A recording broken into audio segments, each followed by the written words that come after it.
మీరు గనక గమనించినట్లయితే ప్రశ్న రావణ్ణి కొత్తగా ఉప్మా చట్టం ఇడ్లీ చట్టం ఒకటి తీసుకొచ్చి అరెస్ట్ చేసి జైలుకి పంపించడం జరిగింది.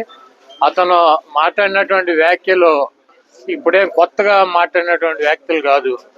ఎందుకంటే ఈ రాష్ట్రంలో ముఖ్యమంత్రులుగా ఉప ముఖ్యమంత్రులుగా అనేక రకాలైనటువంటి పదవుల్లో ఉన్నటువంటి వ్యక్తులే అంతకన్నా ఇంకా భయంకరమైనటువంటి భాషలో మాట్లాడినటువంటి పరిస్థితి ఉంది. అతను ఒక సంవత్సరం కాలం నుంచి కూడా పవన్ కళ్యాణ్ ని ముఖ్యంగా ఎక్కువ అతని గురించి మాట్లాడతాం, అతని మీద పోస్టులు పెడతాం, ఇవన్నీ జరుగుతున్నాయి. కాబట్టి ఒక కక్ష కట్టినటువంటి వాతావరణంలో మరి పవన్ కళ్యాణ్ పార్టీ సంబంధించినటువంటి పార్టీ జనసేన కేసులు పెడతాం, అతన్ని పోలీస్ స్టేషన్లకు 4 స్టేషన్లకు తిప్పటం, అక్కడ జనసేన శ్రేణులు దాడికి వెళ్ళటం, అయినా కూడా మరి మేజిస్ట్రేట్లు బెయిల్ ఇవ్వటం వలన కొత్తగా ఉప్మా చట్టం అని ఒకటి తీసుకొచ్చి అతను జైలుకి పంపించడం జరిగింది. అదేమంటే రావణ్ అనే అతను వైసీపీకి సంబంధించినటువంటి వ్యక్తి, మా పార్టీకి మేము డబ్బులు ఇచ్చి పనిచేస్తున్నాం అని చెప్తున్నారు. మీరు కనుక ఈ మొత్తం ఈ జరిగినటువంటి సంఘటన కనుక మనం పరిశీలించినట్లయితే తెలుగుదేశం పార్టీ వాళ్ళు ఎక్కడ కేసులు పెట్టాలి అతని మీద, తెలుగుదేశం పార్టీ వాళ్ళు ఎక్కడ కూడా పోలీస్ స్టేషన్కి వెళ్ళి దాడులు చేయలే, తెలుగుదేశం పార్టీ ఎక్కడ కూడా అతని గురించి కానీ అతను సోషల్ మీడియాలో కానీ రావణ్ చెడ్డవాడనో లేకపోతే అతని గురించి ఎక్కడ కూడా విమర్శలు చేయట్లా. ఎవరయ్యే చేసేదంటే తెలుగుదేశం పార్టీకి సంబంధించినటువంటి పేటీఎం బ్యాచ్ మీడియా, ఏది ఏబిఎన్, TV5, మహా న్యూస్, అదేవిధంగా యూట్యూబ్ ఛానల్స్ కొన్ని ఉన్నాయి తెలుగుదేశం పార్టీకి, అవి చేస్తున్నాయి. ఎందుకంటే మరి బిఆర్ నాయుడు గారిని బ్రోకర్ గార్డ్ అని చెప్తాడు ప్రశ్న రావణ్.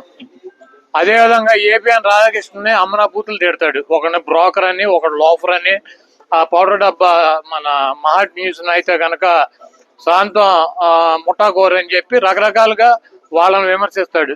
అంతకన్నా ఎక్కువ స్థాయిలో పవన్ కళ్యాణ్ విమర్శిస్తాడు. కాబట్టి జనసేన అతని మీద దాడులు కేసులు పెట్టాలని చెప్పి నిర్ణయం తీసుకుంది. మరి ఈ బూతులు తిట్టించుకునేటువంటి ప్రశ్న రావణ్తో బూతులు తిట్టించుకునేటువంటి తెలుగుదేశం పార్టీ అనుకూలం మీడియా అతని మీద వీడియోలు రిలీజ్ చేసి అతను ఏదో రకరకాలైనటువంటి కార్యక్రమాల్లో పాల్గొన్నాడని చెప్పి తప్పుడు వార్తల్ని వండి వార్చి అదేమంటే వైఎస్ఆర్ కాంగ్రెస్ పార్టీకి రుద్దే ప్రయత్నం చేస్తుంది.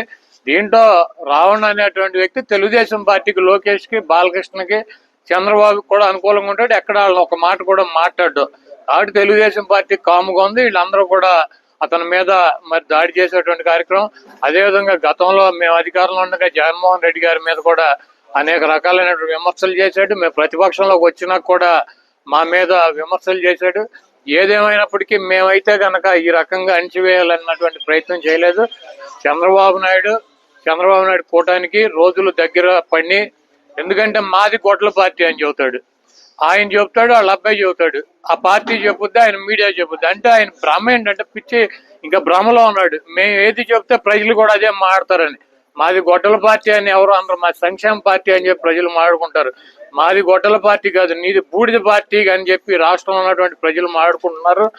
ఈ రోజు తెలుగుదేశం పార్టీ అంటే అతనికి వ్యతిరేకంగా ఉన్నటువంటి వ్యక్తుల్ని పోలీస్ స్టేషన్లకు తీసుకెళ్లి తగలెట్టి బూడిచ్చేసేటువంటి పార్టీ తెలుగుదేశం పార్టీ. అంటే బూడిద పార్టీ, ఇది బూడిద ప్రభుత్వం అని చెప్పి మాట్లాడుకుంటున్నారు.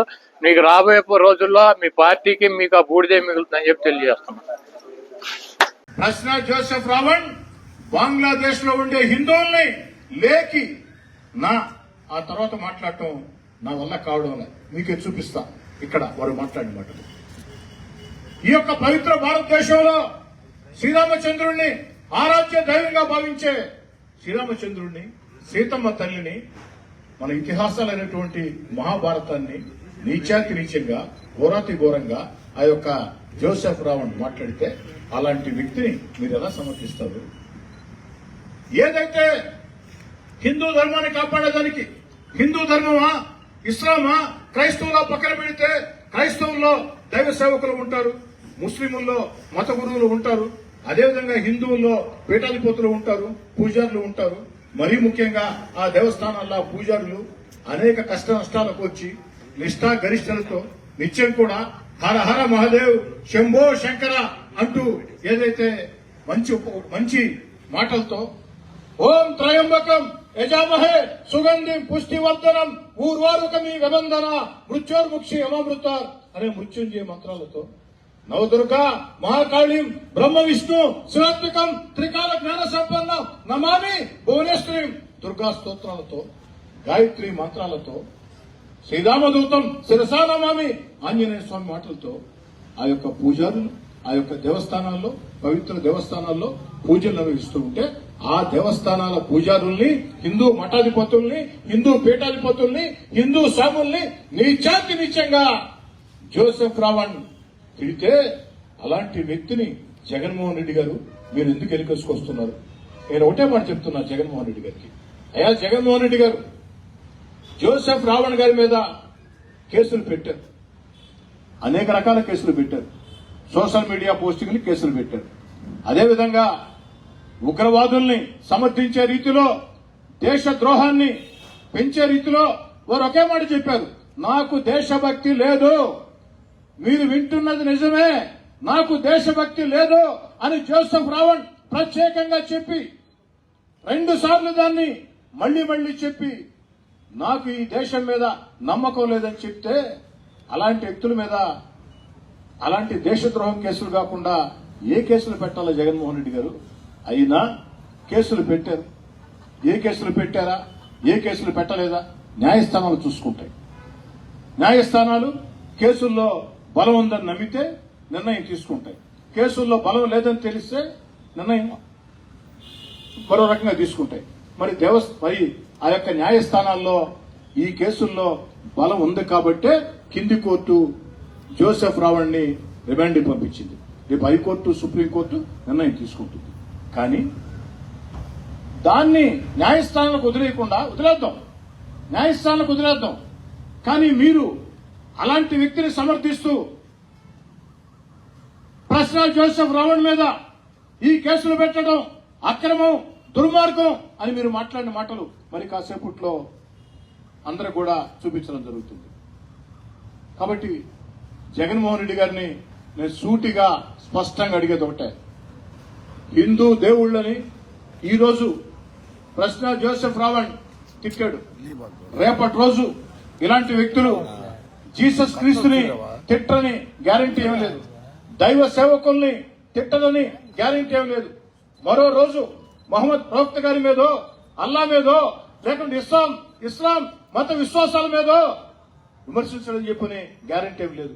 మరి సమాజంలో మతాల మధ్య, కులాల మధ్య తగాదాలు పెట్టి పెంచి పోషించే ఇలాంటి వ్యక్తులు ఈ దేశం మీద నాకు నమ్మకం లేదు, నాకు దేశభక్తి లేదు, శ్రీరాముడిని గురించి నేను నీచంగా మాట్లాడతా, సీతమ్మ గురించి నీచంగా మాట్లాడతా, మహాభారతం గురించి నీచంగా మాట్లాడతా, బంగ్లాదేశ్ లో ఉండే హిందువుల్ని, సాటి హిందువుల్ని ఉచ్చ నీచాలు మరిచి మాట్లాడతా,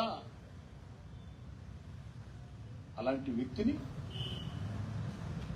జోసెఫ్ ప్రశ్న రావణ్ జగన్మోహన్ రెడ్డి గారు మీరు సమర్థించడం దుర్మార్గం, దారుణం.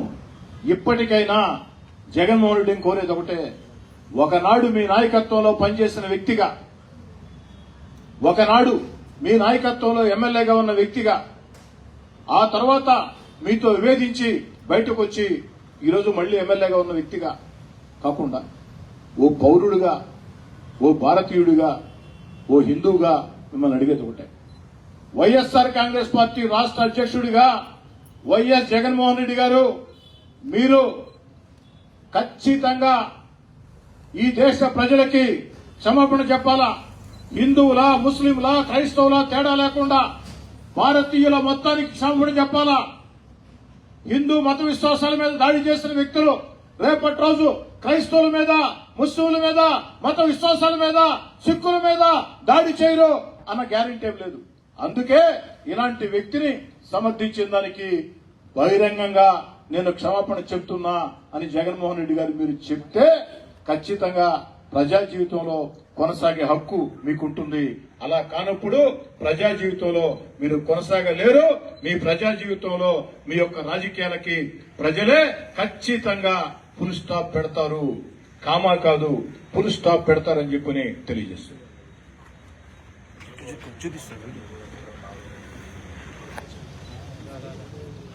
ఒకటండి, ఇక్కడ జగన్ గారి సతీమణి వైఎస్ భారతి గారి మీద ఒక తెలుగుదేశం పార్టీ కార్యకర్త అనుచిత వ్యాఖ్యలు చేస్తే నారా లోకేష్ గారు వెంటనే స్పందించి ఆ యొక్క వ్యక్తిని ఆ పార్టీ ఈ పార్టీ అని చూడకుండా కేసులు నమోదు చేయించి జైలుకి పంపించారు. జగన్ గారు వింటున్నారా? మరి ఈరోజు చంద్రబాబు నాయుడు గారి మీద, పవన్ కళ్యాణ్ గారి మీద, నారా లోకేష్ గారి మీద దుర్మార్గంగా పోస్టింగ్లు పెడుతూ ఉంటే అలాంటి వ్యక్తుల్ని మీరు ప్రోత్సహిస్తున్నారు. అది వేరే అంశం, అది వేరే అంశం. అయినా కూడా ప్రశ్న అడిగారు కాబట్టి తెలియజేస్తున్నారు. నరేంద్ర మోడీ గారి మీద జాతి మెచ్చిన ప్రధాని, ప్రపంచంలోనే శక్తివంతమైన నాయకుడు నరేంద్ర మోడీ గారు 12 ఏళ్లుగా ఎలాంటి అవినీతి ఆరోపణలు లేకుండా ఈ దేశాన్ని ముందుకు తీసుకుపోతూ శక్తివంతంగా తయారు చేస్తున్న వ్యక్తి నరేంద్ర మోడీ గారు. అలాంటి నరేంద్ర మోడీ గారిని సైతం ఈ యొక్క జోసెఫ్ కృష్ణ రావణ్ నీచంగా మాట్లాడారు. జగన్మోహన్ రెడ్డి గారు అలాంటి వ్యక్తుల్ని మీరు కూడా సమర్థిస్తున్నారు.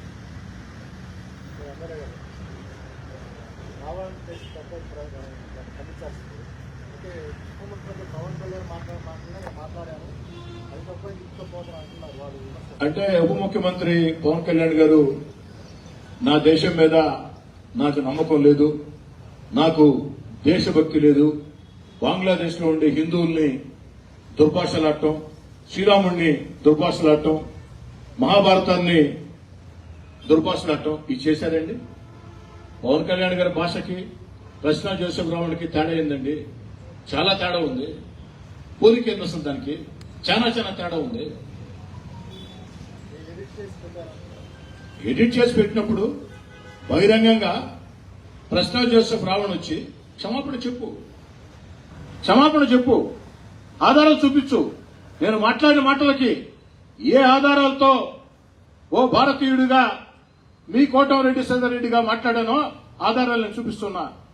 మరి ప్రశ్న జోసెఫ్ రావణ్ని గాని వారిని సమర్థించే వ్యక్తులను గాని మీ మీద మీరు అలా మాట్లాడలేదు అన్న మాటల్ని రుజువు చేసుకోవాల్సిన బాధ్యత మీకు ఉందా లేదా తేల్చమని అడుగుతున్నా. అయినా నాకు అర్థం కాండి.